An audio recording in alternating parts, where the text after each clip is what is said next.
Now, by way of warning, I want to tell you, it's a long goodbye. I will be serving in the Senate for a year and a half more until January of 2027, and I plan on being actively involved in the business of the Senate during that entire period of time. But I also reflect today on the reality that I will have completed the longest Senate term of any senator popularly elected in the state of Illinois' history. I'm truly grateful to the voters for giving me that opportunity, and I've tried to use it effectively. I've done this my way, and it meant making decisions based on family needs and personal needs and what I thought would serve our state well. First thing, I came home virtually every weekend. 50 round trips a year between Washington, D.C. and the state of Illinois. Many of the times I came home after going through Chicago on a Saturday and invited friends who were here to have a glass of wine on my deck while we sat there and watched the White House Correspondents' Dinner from my deck. It was a much better venue, and I didn't have to wear a black tie. But I did it in my own fashion and continue to over the years. Now we have an opportunity to move forward with the reelection, or probably the election of a new United States Senator. We're lucky we have a strong Democratic bench. I mean it. You've heard some names already. Believe me, you're going to hear more, because they've been calling over the last several months and talking about the fact they wouldn't run against me, but they wanted my blessing to run. I'm not planning on endorsing any particular candidate. I hope I don't have to, but I'm not ruling out the possibility in an extreme case. I just think it's up to the voters, the Democratic voters, to make this choice moving forward. Now, here's the good news. I have a great colleague in the United States Senate named Tammy Duckworth. I take credit for it. I think I can prove that I discovered her. I invited her to a State of the Union address in Washington to be my guest when she was still a patient at Walter Reed Hospital, just weeks after her helicopter was shot down over Iraq. Her husband, Brian, also in the Illinois National Guard, pushed her wheelchair into my office, and I met her for the first time. She blew me away. She's an amazing, strong, principled, energetic, talented person. She'll be a great senior senator from the state of Illinois, and I know that she'll carry on in the traditions that I've tried to establish. And so I just want to thank you all for being here. I want to thank, in particular, this young lady who lives in this house with me, my name Loretta. We've raised our family in this house, and we've lived in this neighborhood for how many years? Since 47. 47 years we've lived in this neighborhood, so that's an important part of our lives too. I also want to thank the best Senate staff in the world. Thank you all for being here. They deserve that check. And now open up to any questions you might have. Senator, you said that you're not going to endorse anybody, but what kind of qualities and character would you be looking for in someone to best succeed you? Do you think would you be looking for a female candidate, person of color, or any other qualities that stand out for someone to be your successor? Well, I'm not going to set the criteria. That's for the voter to decide. And they took a risk with me. I'm a downstate Democrat. That's kind of a vanishing breed when you consider federal office, particularly the United States Senate. And many of them had never heard of me. A fellow named Paul Simon blessed me with his endorsement, and I moved forward, and things worked out for the best. Look at Tammy Duckworth's background. Asian American, veteran, what she's done as background. I mean, it's up to the voters to decide what's right and who the right person is. I'm not going to make that decision. But I am confident we are going to have a diverse group of candidates running for the United States Senate, and it's going to make a difference. What does your decision mean to retire as far as the political breakup for upstate and downstate? To follow up on what you said about downstate Democrats being a dying breed. The only thing I can say is I'm saying to everyone who is a candidate, work the entire state. Discover downstate if you don't know it. Discover the suburbs, the surrounding counties in Cook County, the city of Chicago. Discover these wards and precincts. That's been one of the real blessings of this job, and I'll just say it flat out. I was born and raised in East St. Louis. We raised our kids in Springfield, but I love Chicago. And the people who want to badmouth that town are in for a fight with me. It's a great city, and I've been honored to represent it. Senator, what kind of conversations did you have with the Pritzker administration and the lieutenant governor before your announcement? Well, conversations, I wouldn't call them that. I did have a conversation with Juliana She told me that she was interested, but she wasn't going to run against me, and others have done the same. And when it came to JB, I gave him a call before I made the announcement yesterday. Senator, What? In a year and a half, you walk out the last time, then what are you going to do? I don't know. I just don't know. I've been paying into a pension system for a long time. I may even draw a check out of it. We'll see. But that is not all I want to do. I don't want to sit in a rocking chair anywhere. I want to be actively engaged in the actions and passions of our time, as Oliver Wendell Holmes said. Senator, just to reflect on, or to follow up on Jeremy's question, just reflect upon the change in the political geography of the state since you first ran for the Senate. When, I mean, your seat was a safe Democratic seat. Now, a Democrat probably could not win it as it was drawn. When I announced 29 years ago, if I said I'm going to carry DuPage County, you'd have laughed out loud. Right, but now I'm going to carry DuPage County as a Democrat running for the Senate. It's quite possible. If I said to you, Downstate is hopeless beyond the Metro East area and Jackson County and a few places, you'd say, what about Bloomington? And said, sorry, we're not ready. We're ready now. We've got places where we are showing real progress in the Democratic Party, building that party. My message to everyone interested in running for office statewide, run in the entire state from one corner to the next. Don't assume a damn thing. These are voters who want to hear from you and want to know if you're going to make their lives any better. Does it concern you, though, that with the majority of the electorate now in the Chicago area, in the Collar counties, in Cook County, that Downstate might not get the attention that it deserves without a Downstate senator? I don't believe that. I think the person who is successful in running for this office is going to understand they've got to not only represent the entire state, they've got to work the entire state, and we've done that. Do you think you leaving as a Downstate? I can't give you every question. How much did the national political climate, the Trump administration, play into your decision to step aside? Well, it played against my decision. The madder I got about what Trump is doing to this country and to the Constitution, the more I wanted to serve and not step aside. But I'm going to spend the next year and a half doing my best to honor the Constitution and protect it. Senator, how much is Go ahead. Going off of that last question there, we've heard from Lieutenant Governor Stratton that she's already announced her campaign, and she's making it very clear pushing back against the Trump administration is going to be at the forefront of her campaign messaging. I'm sure that's going to be the case going forward. Is that a winning strategy for a Democratic primary? Well, it's an important place to start in the Democratic primary. There's an intensity of feeling about what the president has done in his first 100 days, and I share that feeling. There is an energy that you see in the rallies that are taking place around the state and around our country on a regular basis. There's an impatience. People want change tomorrow. They want to stop him tomorrow. Some of them are not realistic. We just don't have a majority in the House and the Senate. There's a limit to what we can do. But it is the starting point for any party that's out of the White House, as we will be in this next by-year election. What do Democrats need to do to win back the majority? Because their approval rating nationally right now is not that great. Well, having a unified message is tough when you don't have a candidate for president or a president. It's kind of a chorus instead of an individual that you focus on for that purpose. But we will be unified in our message, and the person who will unify us is Donald Trump. Let me tell you, that trade war that he has initiated in the United States is going to be devastating to the state of Illinois. Go to the Farm Bureau and ask to meet with them privately. They don't want to speak publicly about this. And ask them what it'll mean if we go through with tariffs on their exports. Go to the CEOs of corporations who called me and told me they were desperate to make a decision on their future, but they couldn't make it because of the prospect of these tariffs. He's creating a devastating economy, and that is the starting point of our election campaign. Senator, our life has seasons, and when you look back and think, that time I was in the United States Senate, what are the first one or two memories that come to mind? Well, I don't know if it's quite that easy. I would tell you that it's an honor that I never dreamed that I would have. I've worked with some extraordinary people. I've witnessed history being made, and I think of the people I served with, Teddy Kennedy, John McCain, and the list goes on and on from there. And they have basically, as far as I'm concerned, made history, and I witnessed it, was part of it in some instances.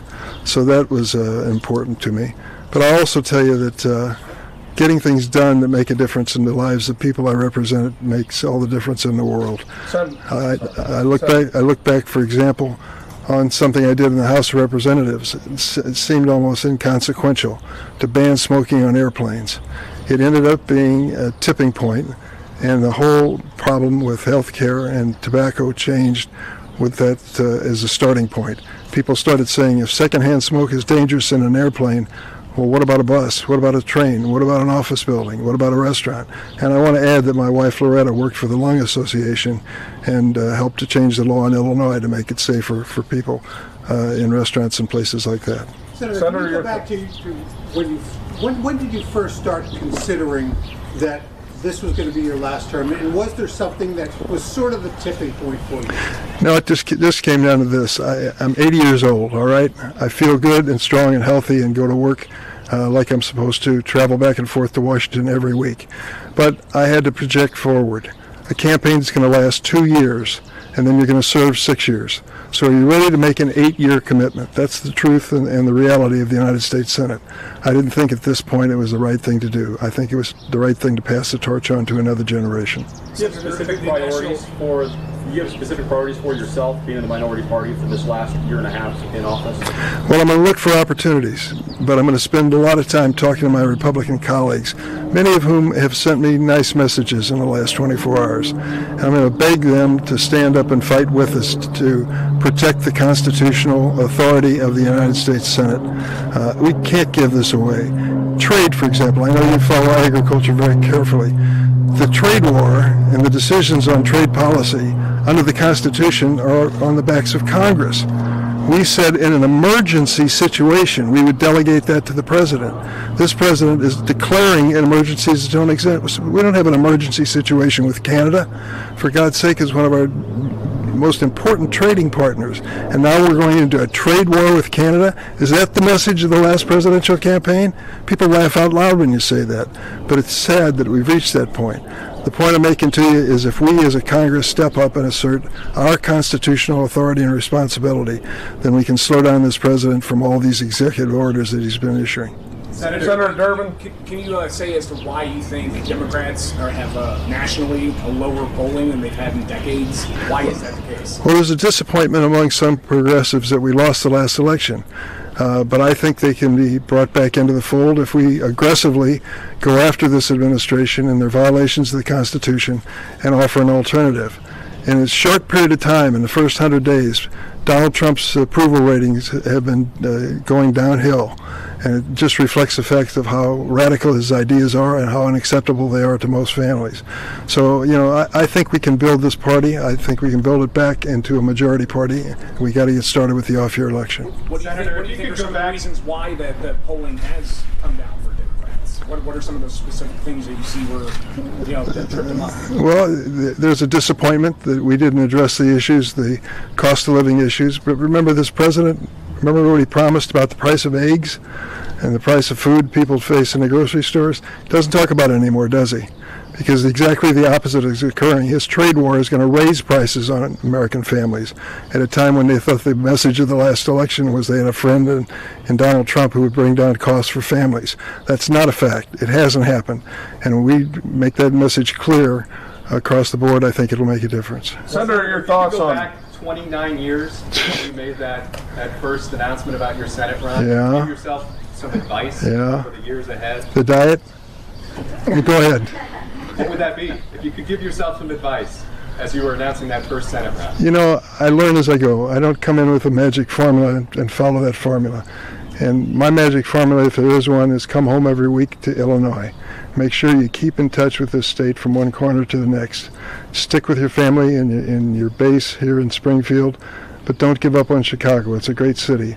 It lets you in on a little secret. We did some polling after 10 or 12 years I've been in the Senate, and we asked the voters, where do you think Durbin's from? The people in Chicago said, well, of course he's from Chicago. And the people downstate said, well, of course he's from downstate. And I said, whatever we're doing, keep doing it. And it just meant being a person available all around the state at all times. And that really sees you through. You build up a base of support, and I tried to do that. Given the tensions that exist between upstate and downstate Illinois, do you think that you leaving the Senate as a downstate Democrat exacerbates that. No, I don't. I can't speak for the person who will succeed me as nominee, but I can speak for Tammy Duckworth. She spends a lot of time downstate, and for her it's a special challenge, and I respect her very much for it. She understands the importance of the whole state. We're seeing a generational shift in the people that are now not running for Senate seats. Is an older member of the U.S. Senate? I beg your pardon? Grassley's got you there. Is there a need for that? Or did you ever feel that your age got in the way of the decisions you made or how you represented the No, not at all. And let me tell you something. I made this point in other interviews. Bernie Sanders is older than I am. He's drawing thousands of people that rallies in places that red states with AOC and other people. He's got a lot of energy, and he's already announced he's running again in 2 years or 4 years, whenever he's up next. Chuck Grassley is a perfect illustration. He visits every county in his state every year. I sit next to Chuck in the Judiciary Committee. He is focused and energetic. We disagree on a lot of issues, but his age isn't holding him back. You got to be honest about this, though. And many times it's tough to be self-critical when it comes to something as personal as age. But I feel I'm strong enough to go forward, but I try to think 8 years ahead, and I think this is the right decision. Senator, your thoughts on Citizens United and its impact? You know, we see these cartoonish third-party ads picking on the appearance of candidates. Just your thoughts on the impact of not only on elections, but just the way we view folks in Washington. Any negative concerns there? I took a look at the decision speech or press conference of Paul Simon when he decided not to run for re-election. And he said there were two reasons, and this goes back, as I mentioned, to 1994. He made the announcement a week after the previous election for the one that he would be standing for re-election in. And he gave two reasons. He said the money cost of these campaigns is out of control. He said this in 1994. And you think to yourself now, Paul, you wouldn't believe it today. Millions of dollars being spent is not uncommon at all. I gave an example. One industry, the cryptocurrency industry, pay attention to what's going on there. They are becoming major political players. They've decided that some people who want basic regulation of this industry to protect people who are buying into it have got to be defeated. Well, Sherrod Brown was one of those senators. He sits next to me on the A committee. We vote identically on that subject. And you got to decide whether you're going to run based on your conscience or you're going to run based on fear of the money they're going to spend against you. They spent $40 million, that industry, against Sherrod Brown in the last election, and sadly he lost. So the reality is, as Paul worried about it, it's much worse today. But the second thing he said, you just alluded to, it wasn't just money. He said in 1994, there's too much meanness in politics. Oh, Paul, if you can only see it today, you wouldn't believe what's going on, and millions of dollars are being spent to muddy people up and to destroy their reputation in the community. That's just the reality. Senator, one bill that you've championed for decades is the DREAM Act. Yes. Hasn't gotten across the finish line. You can reflect on that, and do you think there's a chance in Donald Trump's America that can get across the finish line before you leave? I don't know. The first time I ever met Donald Trump, he had just been sworn in as president. I was at a luncheon. I walked up to him and I said, I want to talk to you about the DREAM Act. He said, you don't have to say another word. You're talking about those young kids, I'll take care of them. Within a matter of a year or two, he tried to destroy them, to eliminate the DREAM Act and DACA protections that they had, and he's done nothing to help them ever since. He has people working for him in the White House. Stephen Miller is one in particular, a domestic policy advisor who despises immigrants. Why do I say despises? Because I've been listening to him for 10 years, the speeches he wrote for senators and things that he said.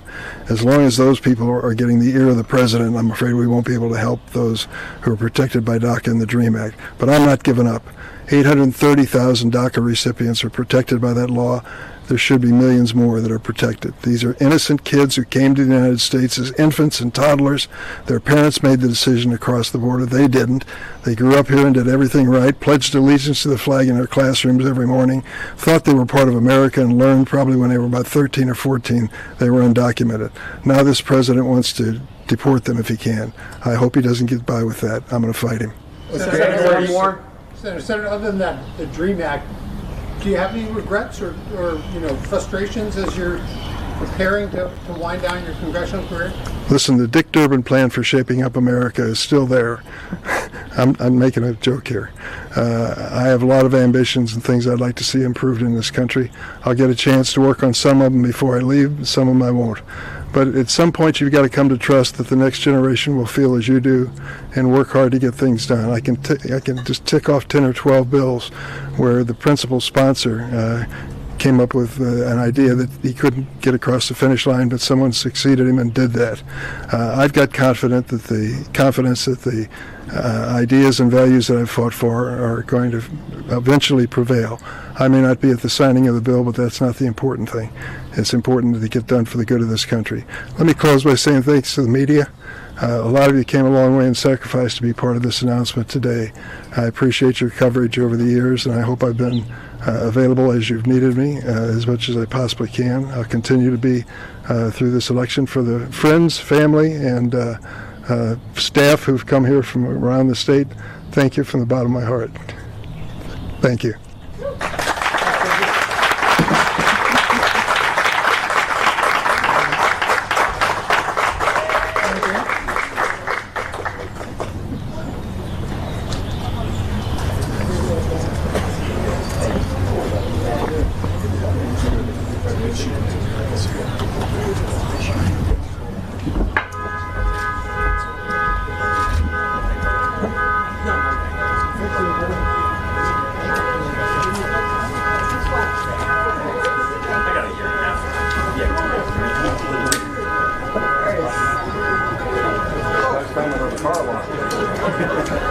Yeah, it's a good thing it didn't go off.